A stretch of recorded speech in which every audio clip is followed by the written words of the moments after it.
Hi guys, this is Shivali and today's video is very important, and I stress that you take notes because today I am going to show you how to calculate your total energy requirement so that you lose weight or you gain weight or your maintenance.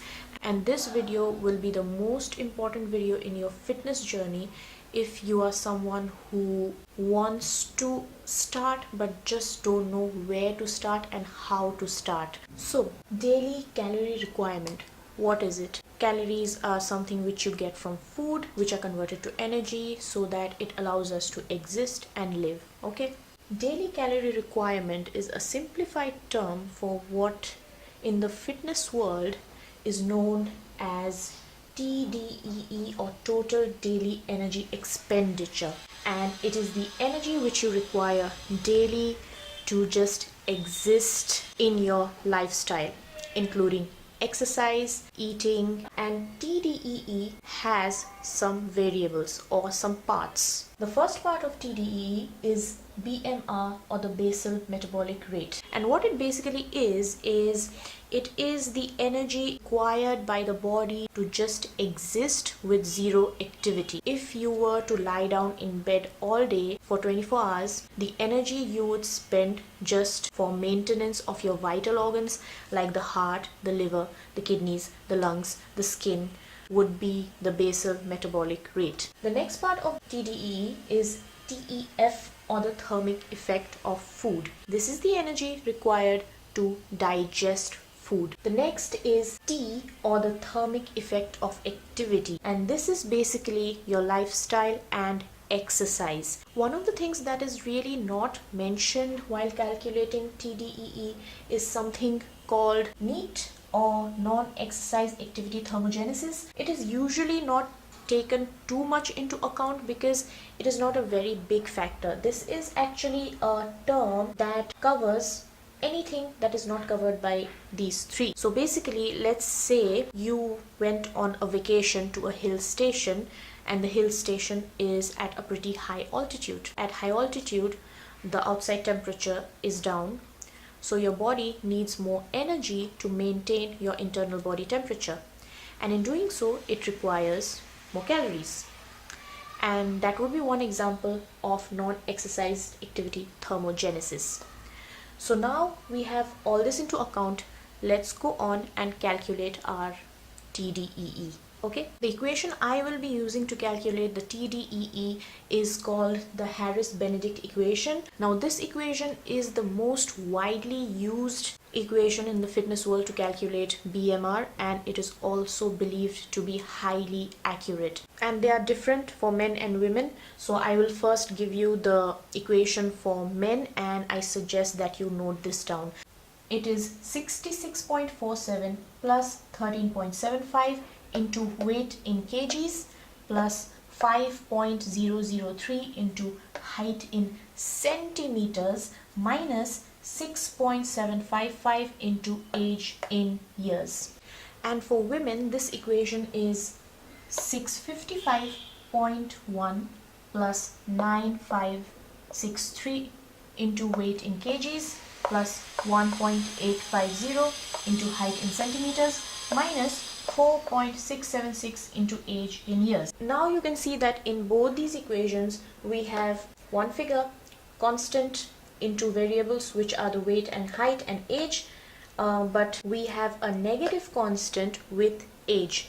That is because with age your BMR decreases, normally in most cases, until you do something to maintain or increase your lean muscle mass, because muscle burns more calories even at rest. I am going to use myself as an example to show you how you can calculate the BMR for yourself. So I am a 31-year-old female. My weight is 55 kgs and my height is 5 foot 2 inches, which when converted to centimeters gives me 157.48. With this equation, my BMR comes out to be 1328 calories per day. That means I need 1328 calories per day just to exist. Okay, and you know what happens when you go below BMR? Your body goes into a survival mode and stress signal, because your adrenals get a stress signal. Your body thinks that there is not enough food even to maintain itself. So what happens now is that over time, when you follow these inaccurate diets, you will destroy your metabolism.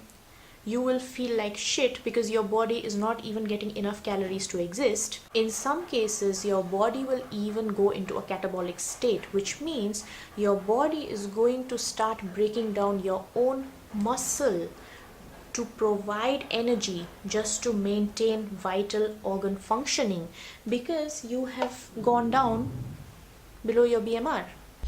The next step in this calculation is to determine your activity level, or in equation terms and in the fitness world, this is known as the activity factor. It is a constant you use to multiply your BMR so that you know the energy expenditure according to your lifestyle. And there are 5 activity factors. Number 1 is sedentary lifestyle.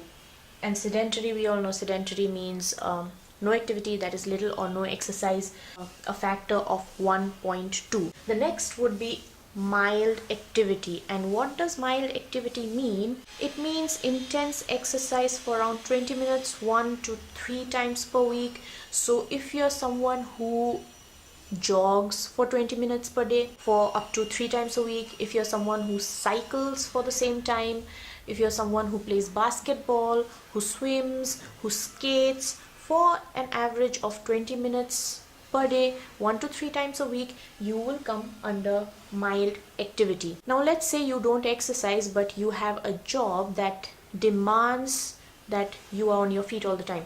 For example, you are a teacher, or you are a waiter, or you are a housewife who doesn't have a house help, then you would also come under this category, which is mild activity, and you need to multiply by a factor 1.375.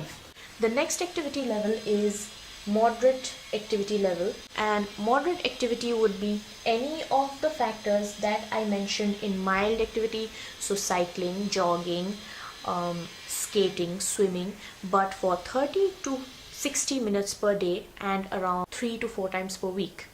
The next activity is heavy activity, and heavy activity basically means if you do intense exercise for 60 minutes or greater per session 5 to 7 times per week, then you would fall under this category. If you are in a job which is very labor intensive, like if you are a construction worker or a farmer, basically which is physically very, very demanding, and you are physically active for most part of the day, then you would fall under this category and you will need an activity factor of 1.7.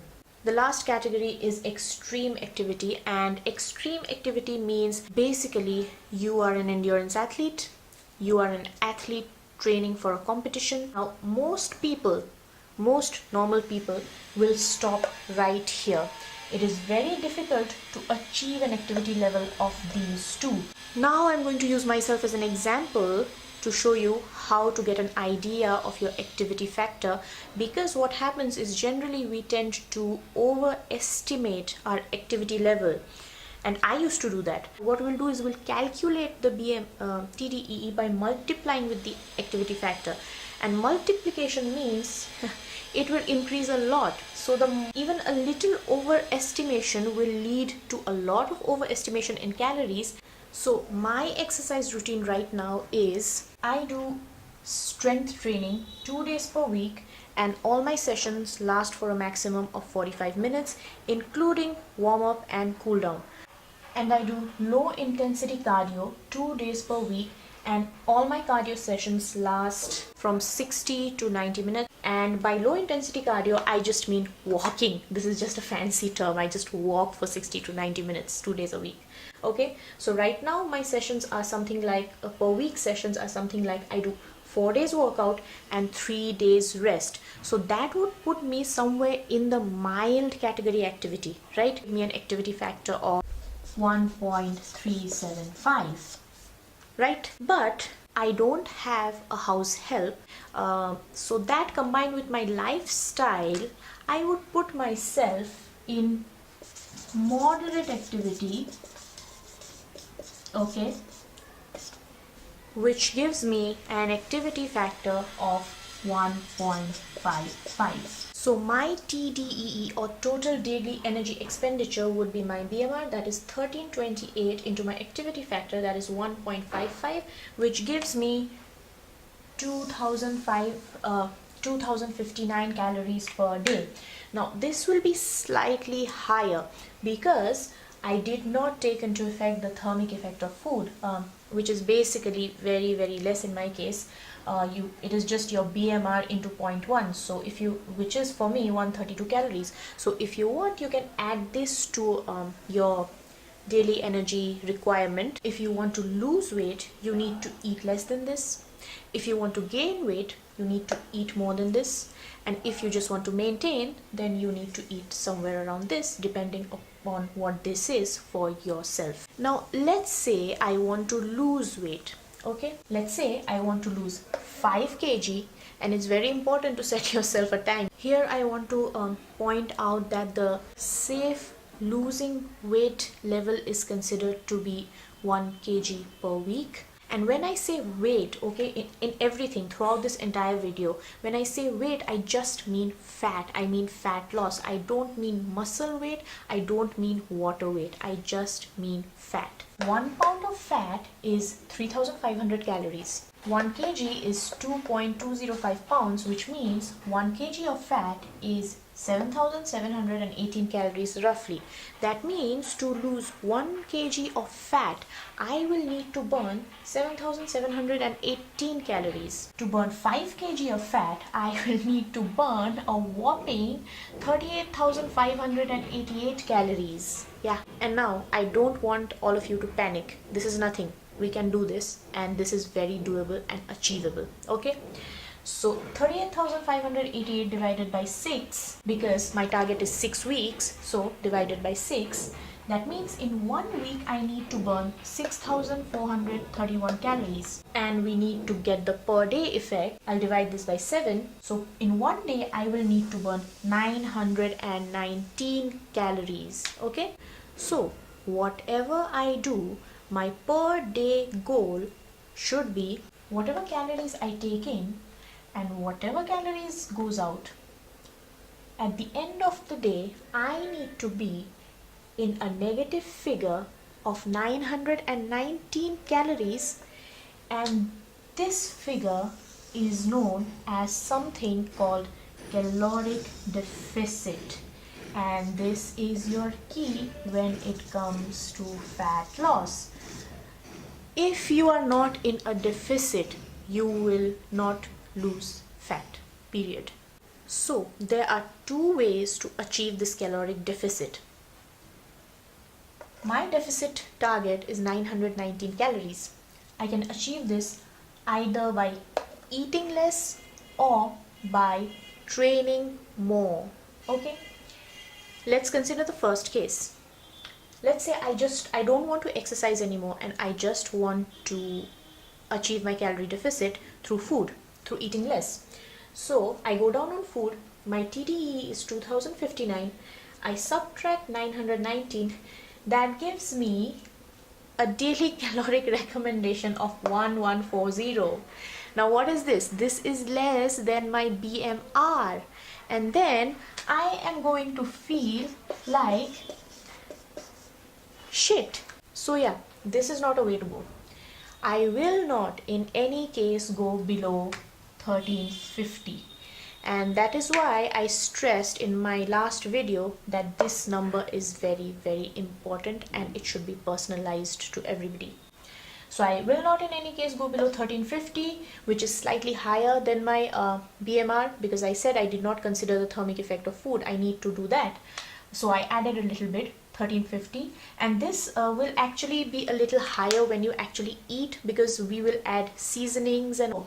If I decide not to go below 1350, which I never will, I can be in a deficit of 709 calories. Sounds good. I can cut out 709 calories from my diet daily. Okay, now that leaves me 210 calories to achieve my caloric deficit. And 209 calories or 210 calories is really not much to achieve through activity. 20 minutes of HIIT can burn up to 250 to 300 calories in one session. Yeah. And therefore, I will achieve at the end of the day my caloric target, which is 919 calories. So I have my target, I am accurate, and if I follow this correctly, I will hit my target in 6 weeks. So you guys, you see how each and every calculation has to be personalized to your own body and lifestyle. And even with this is not 100% accurate. There is no measurement in the universe which I have personally come across which is basically 100% accurate. There will always be errors. You follow all these 1200 calorie diets and 1500 calorie diets, and then you end up not only not losing any weight, you also end up destroying your metabolism and being in a worse position than you were before. So I hope this video helped you a little to understand that fat loss is very scientific and it's very methodical. You need to have your calculations as accurate as possible in order to maximize your chances of being successful in smashing those goals. If you follow the correct calculations, if you follow the correct diet, if you follow the correct macros, you are going to get there. You just have to be methodical and scientific in your approach. And until my next video, stay healthy and keep smashing those goals. Okay, bye bye.